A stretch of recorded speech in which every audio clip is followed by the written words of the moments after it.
एक शूद्र कभी ब्राह्मण नहीं बन सकता। शूद्र पैदा होता था और शूद्र ही रहकर मर जाता था। 6 ये बस्तियां अन्यत्र क्यों लुप्त हो गई? ये बात सत्य है कि आयरलैंड के फ्यूडीहर वेल्ज के अल्यूट मित्र आदमी थे। ये भी बात ठीक है कि वे पृथक बस्तियों में रहते थे।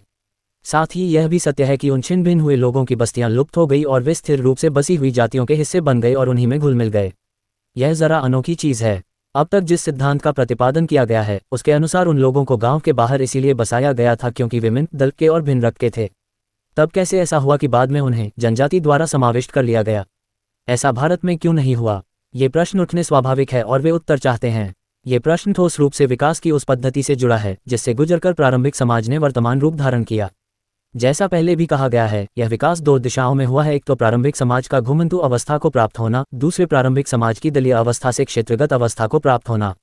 जो प्रश्न अभी हमें हैरान किए हुए हैं वह विकास की दूसरी धारा से संबंधित है, क्योंकि रक्त की समानता के स्थान पर क्षेत्र की समानता का एकता का बंधन बन जाना ही वह कारण है जिससे छिन्न भिन्न लोगों की पृथक बस्तियां नष्ट हो गईं।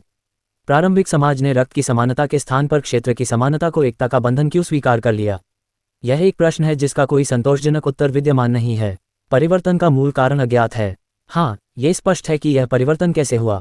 एक खास अवस्था पर पहुंचने पर प्रारंभिक समाज में एक नियम बना जिसके अनुसार दल बाह्य आदमी दल का संबंधी बनकर दल में घुल मिल सकता था।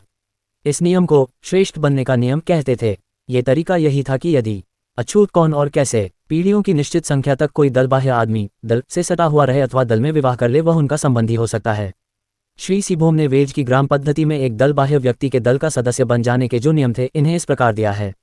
1. दक्षिण वेल्ज की अनुश्रुति के अनुसार सिमरू वेल्ज में रहना पराये को अंत में सिमरू बना देता है, लेकिन तभी जब वह कम से कम 9 पीढ़ियों रहे।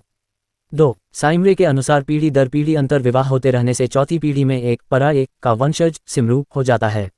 दूसरे शब्दों में मूल पराये का परपोता जिसका रक्त 8 हिस्सों में से कम 7 हिस्सा सिमरू हो चुका है, दल के अधिकारों का अधिकारी हो जाता है। क्या भारत में भी इसी प्रकार नहीं लेना चाहिए था? ऐसा हुआ होगा, वास्तव में इसे होना चाहिए था, क्योंकि आयरलैंड और वेल्ज के समान एक नियम भारत में था। मनु ने इसका उल्लेख किया है। 10वें अध्याय के 64 से 67 तक श्लोकों में मनु का कथन है कि यदि एक शूद्र 7 पीढ़ियों तक ब्राह्मण जाति में विवाह करे तो वह ब्राह्मण बन सकता है।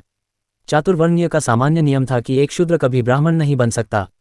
शूद्र पैदा होता था और शूद्र ही रहकर मर जाता था, वह कभी ब्राह्मण नहीं बन सकता था। लेकिन ये प्राचीन नियम इतना जोरदार था कि मनु को इसे शूद्रों पर लागू करना पड़ा।